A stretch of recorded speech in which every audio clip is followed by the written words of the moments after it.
কি জানি মামু, একে আগে কখনো দেখিনি। আমিও দেখিনি মামু। এই বাল কপালি চুদ, আমি তোর কাকা হচ্ছি রে, মামু বলছিস কেন? ভুল হয়ে গেছে কাকা, ভুল হয়ে গেছে। ঠিক আছে চল। সখী তোরা শুনে যা, সবাই আসিস আমার বিয়েতে। হরি নাম কে আনিল রে, কোদাই ছিল রে, মধুমাকা হরি নাম। মামা গানের সাউন্ড কোয়ালিটি খারাপ হয়ে গেছে। ভাগ্নে, যতক্ষণ না মাল না খাবো ততক্ষণ সাউন্ড ভালো হবে না। তাই নাকি কাকা? কাকা লয় মামা। তুই একটা গুদমানি ভাই। মায়ও বুকাচ্ছি, তোকে কানে কিনতে হবে, চল। সবার মাতাল নাই নাই করে দেশে প্রচুর মাতাল আছে, একবার বাড়ির অবস্থাটা দেখে আসতে হবে।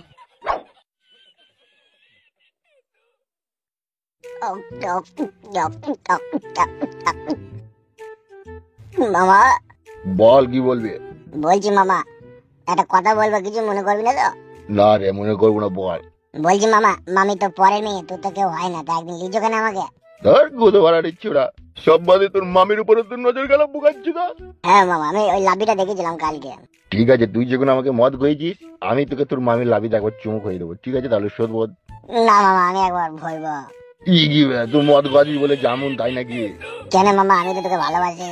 ভালোবাসলেও বইয়ের কাছে তো আমি শুতে নেবো না তোকে। তোর কথা শুনে মুখ লেগে গেল মামা। মুতাই যা। ও ও ও ও তাহলে বাইক নে বলে যেমন তাই বলছে। মামা কি হলো রে? এখানে তাড়াতাড়ি এসো। এই চললাম।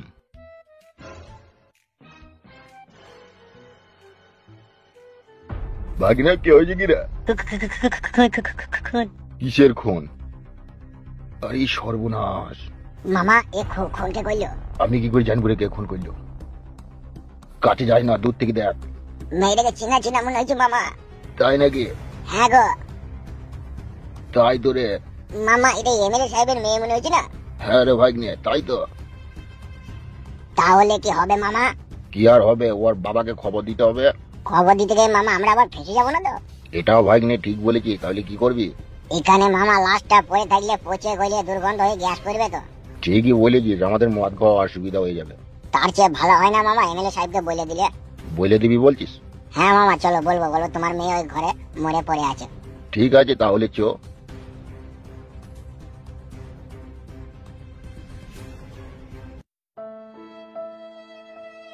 বড় ভাই বল, কি বলবি?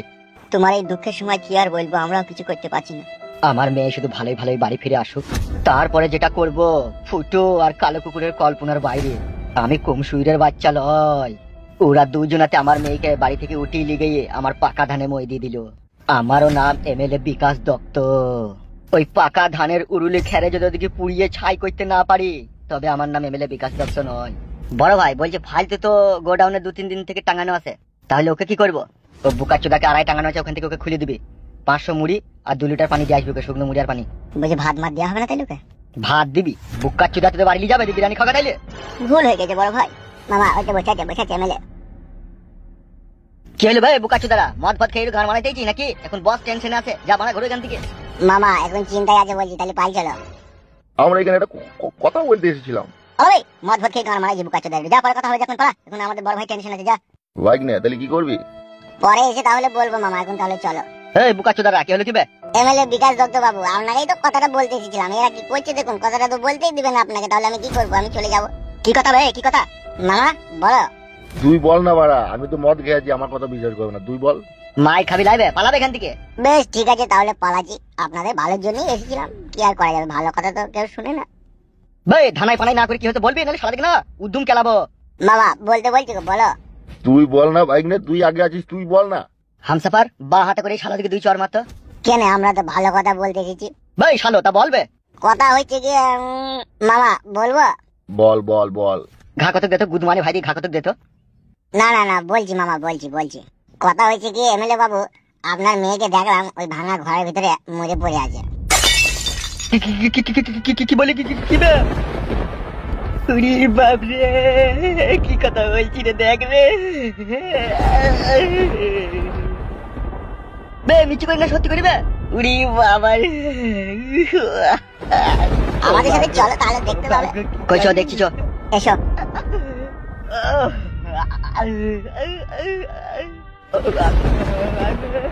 ও মাগো, কি কাজ হলো?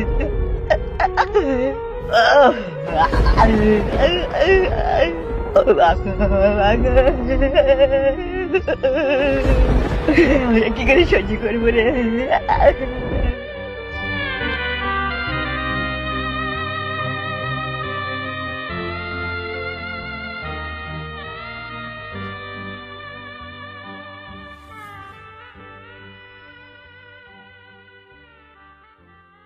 মিথ্যে কথা বলিনি মামা, সত্যি করে দেখো লাশ পড়ে আছে এখানে এমএলএ সাহেবের মেয়ের। কে কাজ করলো দেখেছিস? না না দেখিনি।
ভগবান তুমি আমাকে বাঁচাও, আমি আর এই কষ্ট সহ্য করতে পারছি না। সুরের বাচ্চা এমএলএ থেকে আমি বদুয়া দিচ্ছি, তুই দুনিয়া থেকে ভস্ম হয়ে যাবি।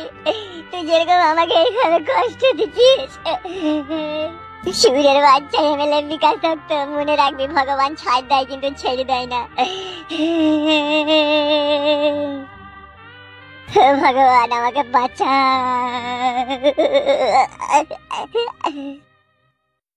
হবে তুই গাড় পাকামো মারাচ্ছি নাকি? আমি আমার নিজের বাড়ি ঘর ছেড়ে কোথায় যাবো? বাবা তুমি ব্যাপারটা বোঝার চেষ্টা করছো না কেন বলো দেখিনি? আরে আমার নিজের বাড়ি ঘর ছেড়ে তুই শ্বশুর বাড়িতে কেন যাই থাকবো আমি? এটা আমার বুঝা বুঝি কি হয়েছে কি বলবে নাকি? ও তোমার কি হয়েছে বলো তো? আমার কিছু হয়নি, তুমি বাবাকে আর মাকে নিয়ে তোমাদের বাড়ি চলে যাও। আরে শালা, আমার বাড়ি ঘর থাকতে আমি কেন তুই শ্বশুর বাড়িতে গিয়ে থাকবো? ওগো আমার মন বলছে কিছু হয়তো গোলমাল করে ফেলেছে গো। তাহলে শালাকে তেজ্য পুত্র করবো না আমি যদি গোলমাল করে ফেলে? ও কি হয়েছে খুলে বলো তো ব্যাপারটা। এখানে যদি তোমরা থাকো তোমরা মরে যেতেও পারো, তোমাদের প্রতি একটা ঝড় আসবে। কি বলছো কি এইসব তুমি? এদা এ গুদমারানির ছোড়া, তোর জন্য আমি আর এই বুড়ো বয়সে কত জ্বালাতন সহ্য করবো বলতে পারিস? শালা হারামি, শালা খান কি ছেলে, শালা কার কি ক্ষতি করলি বে তুই? ও চুপ করে থেকো না, বলো কি হয়েছে বলো। দেখ বলছি, কিছু মনে করবি না তো? বলো কি হয়েছে বলো। আমি এমএলএ বিকাশ দত্ত সাহেবের মেয়েকে রেপ করেছি, দিয়ে ও মেয়েটা মরে গেছে। ও যা, গুদমারানির ভাই কি কাজ করলি রে তুই? আরে খান কি ছেলে, সুইরের বাচ্চা, ঘরে সুন্দরী রূপসী বউ থাকতি, শালা মা মেগো ওয়া কেন করতে গেলি রে? ভুলে হয়ে গেছে, তাড়াতাড়ি বাড়ি ছেড়ে পালাও, নাহলে ও চলে এলে সব মেরে দেবে। তোকে পেটে না দিলে যদি আমার পেটে একটা কুকুর হইতো তাও জীবনে আমি সুখ পেতাম। আর দেরি করো না, তাড়াতাড়ি চলে যাও। তা তো যেতে হবে রে, শালা সুইরের বাচ্চা, শালা জারদ সন্তান। খান কি ছেলে কি কাজ করলি রে? হ্যাঁ, শুকনো ডাঙায় ফাঁসি দিলি আমাদেরকে। ওগো আর দেরি করো না, তাড়াতাড়ি চলে, এমএলএ সাহেব চলে এলি, সব আমাদেরকে কুকুর মারা করবে। চো চো চো চো চো চো, শালা মা মেগো যে কাজ করিস রে, ওরে বাপ রে বাপ রে, চো চো হাট হাট হাট হাট হাট।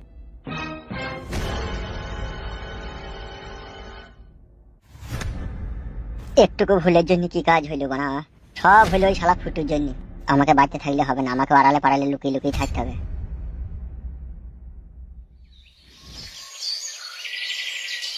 আমি যা কিছু মনে মনে ভাবি তাই হয়। এই 3-4 দিন আমার চোখে ঘুম নাই, আমি চোখের পাতা মেলতে পারছি না। আমি বুঝতে পারছি আমার বাড়িতে কোনো না কোনো একটা বিপদ হবে, আর সেই হইলো, সেই বিপদই হইলো আমার বাড়িতে। এবার বুঝতে পারছি তো, পাপ কোনোদিনও বাপকে ছাড়ে না। এবার কি করবে? আর আমার মেয়েটা ঘুরে আসবে কোনোদিনও বলো? বৌদি, দাদার মন মেজাজ খারাপ, এই কাটা ঘায়ে আর নুনের ছিটে দিও না বৌদি। এখনো সময় আছে, তুই কাটা কুকুর কাটাও ভালো হয়ে যাবে। এ বউ, তুই আর বকিস না। হ্যাঁ, এমনিতে আমার মাথা যন্ত্রণা করছে। ওই কালো কুকুর আর ফুটু আমার মেয়েকে দুনিয়াতে বাঁচতে দিল না। আমি ও খানকির ছেলে শুয়ে বাচ্চা দুজনের কলজির ঝালকে বাই করে শিলে বেঁচে আমি মদ খাবো রে, তবে আমার মাথা ঠান্ডা হবে রে। শালা সুরের বাচ্চা আমার মেয়েকে মার্ডার করলো, শালার কত বড় হিম্মত। বড় ভাই তুমি একদম ভেঙে পড়ো না, একদম চিন্তা করো না। মাথাটা নষ্ট হয়ে গেছি রে হামসাফার। বুঝতে পারছি বড় ভাই তোমার কষ্টটা। যেই মেয়েকে আমি কোলে পিঠে করে মানুষ করলাম, আজকে তাকেই আমি নিজের হাতে করে চিতাই চাপিয়ে দিলাম রে। এটাই তো বাস্তব বড় ভাই, পরের ঘর ভাঙলে নিজের ঘর ভাঙে। কি বললি গুদমারানির ভাই? দেখেছিস সাদা কুকুর, ভালো কথা বলা অপরাধ। তুই গুদমারানির ভাইরা আমার শত্রু না আমার বন্ধু বে, কোনটা বল দেখিনি? ওরা তো ঠিক কথাই বলেছে, তুমি আবার ওদিকে গাল দিচ্ছ কেলা চোদা মিনছে। এ তুই চুপ লো, ঢেমুন মাগি তুই চুপ। আমার কাছে কথা শুন হামসাফার, আমার এই মাথায় খুন চেপে গেছে, আমি নিজের হাতে ওদের কলজি বাই করতে চাই। আপনি যা বলবেন তাই হবে। শোন আমার কাছে একটা কথা, তোরা তো ভালোভাবেই জানিস একটা কথা সাচ্চা, আমি কিন্তু পাক্কা হারামির বাচ্চা।